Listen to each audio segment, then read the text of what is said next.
how does this affect the royals? The woman who is carrying a child, her husband, Prince William, he grew up in front of the cameras, always an enormous media presence following him. As soon as he was engaged, he was asked about kids of his own. Listen to this.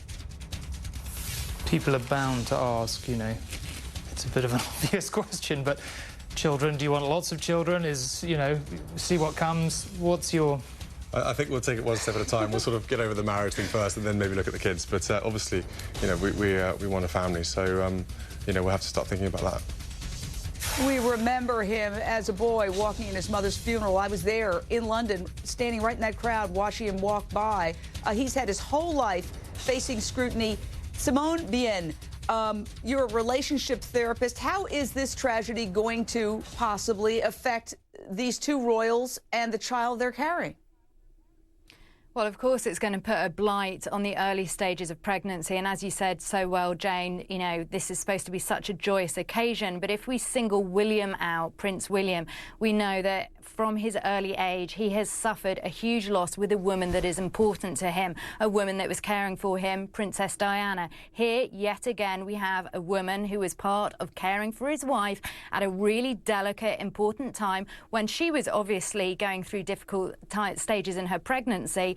And yet again, there is another death, another huge loss he has to deal with. So we can only imagine how traumatic it is. And I know people who know Prince William, who work with him in the British Army, and who have just said, actually, you know, he is such a nice, kind guy. Of course, they are going to feel responsible for this. It's tragic. Well, Mara Davis, I know you don't think it's such a big deal what they did, even though you obviously share the fact that it's a tragedy that this woman took her life. But I think that this is going to impact how the paparazzi press treat the royals. Finally, you know, there was a huge uproar after Princess Diana died. There were many factors, but one of them certainly was that she was being chased in her vehicle by the paparazzi through Paris. And now we have this.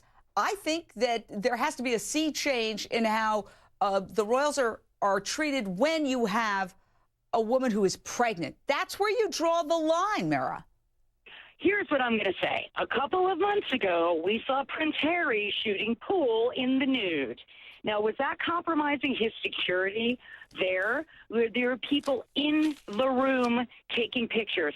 This kind of thing is going to happen with the royals forever. This is a tragedy. No one's debating that.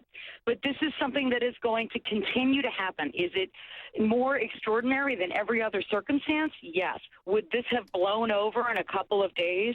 Yes.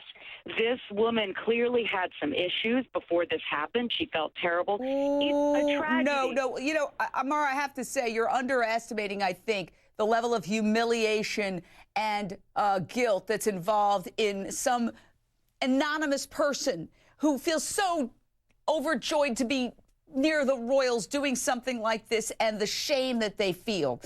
On the other side of the break, we're talking George Zimmerman.